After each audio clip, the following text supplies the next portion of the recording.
Ikaze ku makuru yacu y'aya masaha saa kenda ni hafi saa kumi zisatira mu masaha ya Minembwe ndetse na Bukavu na Goma.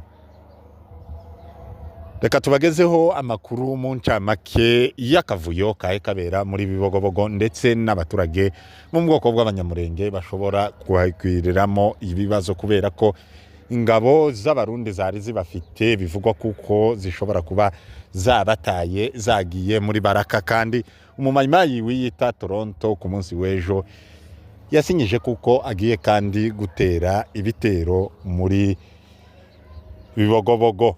Nubundi mu nama ya Wazalendo bakoze ku munsi w'ejo muri Uvira, imyanzuro yemeje ko bagomba kugaba ibitero muri Bibogobogo.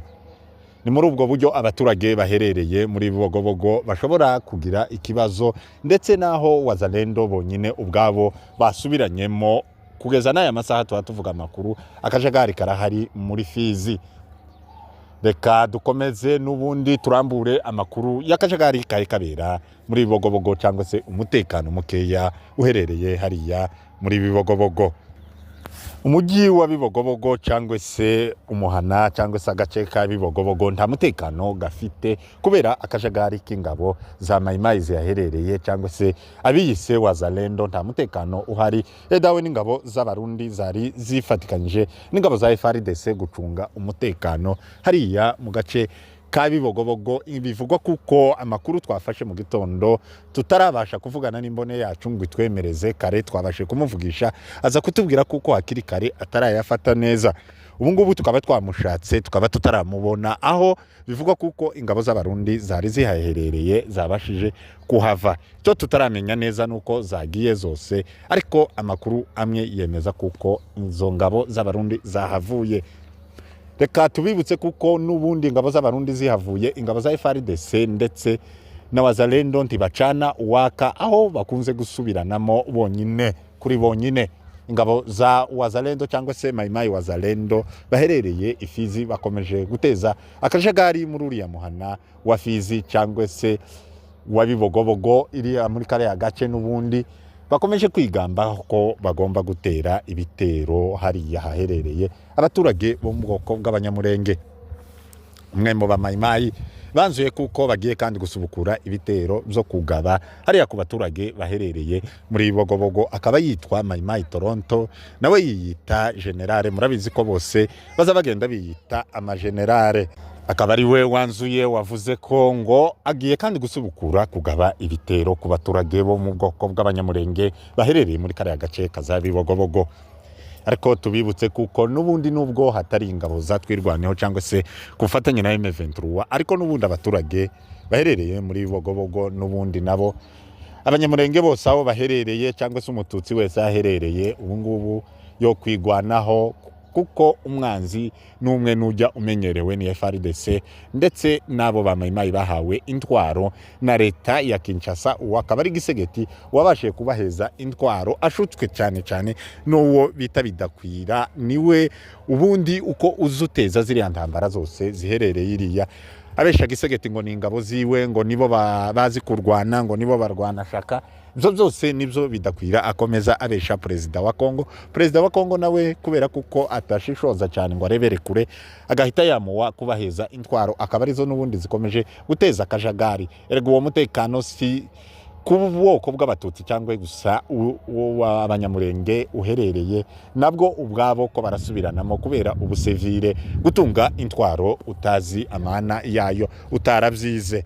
Nubundi muri bimwe bikogwa by'urugomo bihaye bibera hariya muri Bibogobogo, Wazalendo basubiranamo ndetse barasa abaturage bo mu bwoko bwabo.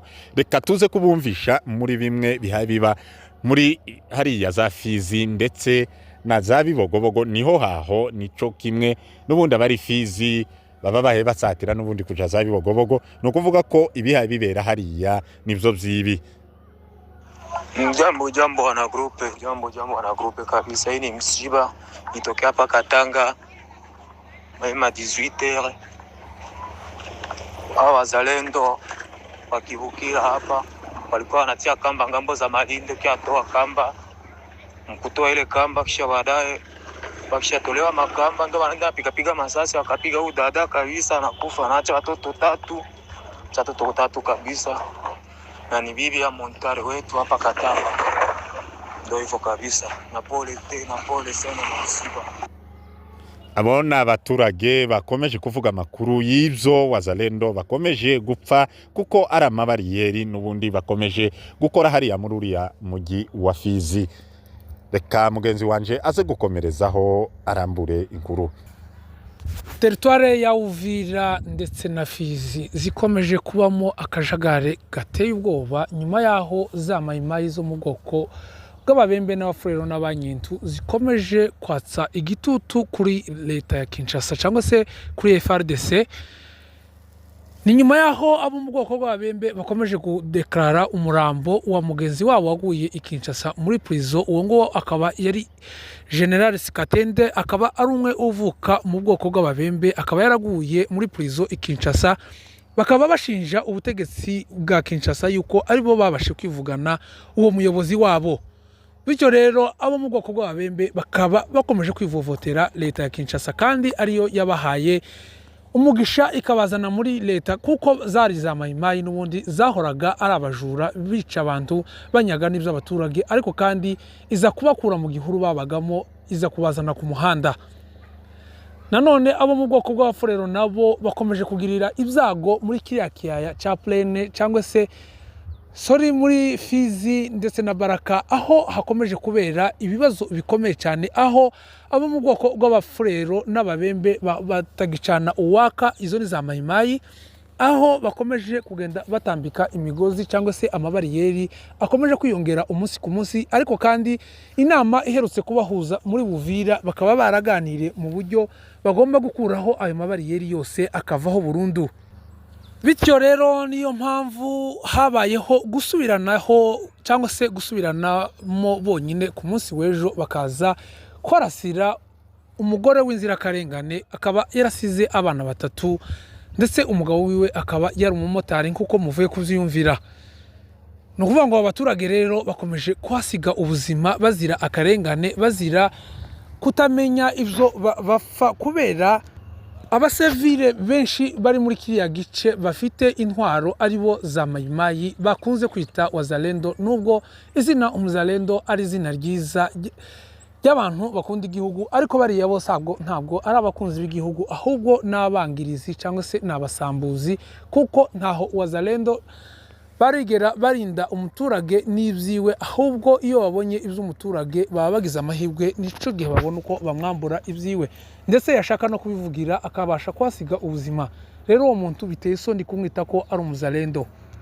Niyo mpamvu rero bashatse kugira ngo bakureho ayo mabariyeri, kuko yaramaze kubangamira abaturage, aho umuturage yarasigaje gusohoka mu wiwe agasohokana amafaranga arenga ibihumbi 20 kugira ngo arebe ko yakwikura mu nzira, aho yavaga mu nzu mu wiwe yaja mu nzu y'umuturanyi akabasha gusora, ngo kubera ko ngo ubutaka n'ubwabo. Izo ni za mayimayi zakunze kwiyita, na kuva kera kose bakundaga kwiyita ngo ni Beneyisi. Beneyisi bisobanura ngo nibo ba nyiri butaka. Ivyo rero nivyo bikomeje kuba muri kare agace kaza Fizi ndetse na Uvira, niho hakomeje gutezwa akajagari n'izo ngabo za Wazalendo. Abo bise ingabo n'abasivile ndetse ni n'abaturage batazi n'intwaro, ariko kubera kuko bazambitswe na leta ya Gisegeti nibo bakomeje gutoteza abaturage. Nubundi kandi ni naho hava izo za mayimayi zihazigamba ko zigiye kongera kandi kugaba ibitero ku baturage baherereye nubundi za Bibogobogo bo mu bwoko bw'abanyamurenge. Rero izo za mayimayi zose abo bita ba Toronto, bita ba generale, cyane cyane ngo impamvu ibatera kuja kugaba ibitero ku baturage nubundi baherereye mu gace kaza Bibogobogo, ngo namajambo umukuru w'ingabo za UPDF Muhonzi Kainerugaba aheruka kuvuga kuko Wazalendo cyangwa se mayimayi ari abasivile, kandi yavuze kuko ngo azabarasa, akaba rero ari byo bibatera kuja kwihorera mu baturage bo mu bwoko bw'abanyamurenge baherereye za Bibogobogo. Ukibaza tese Muhonzi abaye umunyaminembwe cyangwa se Bibogobogo habaye Kampala, Bibogobogo habaye Mbarara, kuki batagiye kuja kugaba ibitero kuwavuza ijambo, ahubwo bakaba bagiye nubundi kuja kugaba ibitero ku baturage b'abanyamurenge baherereye iriya. Kandi mu binyamakuru byacicikanye umukuru w'ingabo za OPDF yari yagiye Kinshasa kubonana na Perezida Felix Tshisekedi, ariko ntibavuga ko wenda ari Tshisekedi woba wamubwiye, ahubwo bagiye kubyitura abaturage bo mu bwoko bw'abanyamurenge. Rero tukaba dutabariza n'ubundi abaturage bo mu bwoko bw'abanyamurenge baherereye muri kare agace kaza Bibogobogo, nabo uko baba maso umugambi w'abanzi ntabwo iri kure. Ngayo rero nguko uko byifashe muri aka kanya muri kare agace kaza Fizi na Bibogobogo ndetse na Uvira. Ukomeze mukurikirane Ikirura TV1, turaza kubagezaho indi nkuru mu masaha moya saa 2.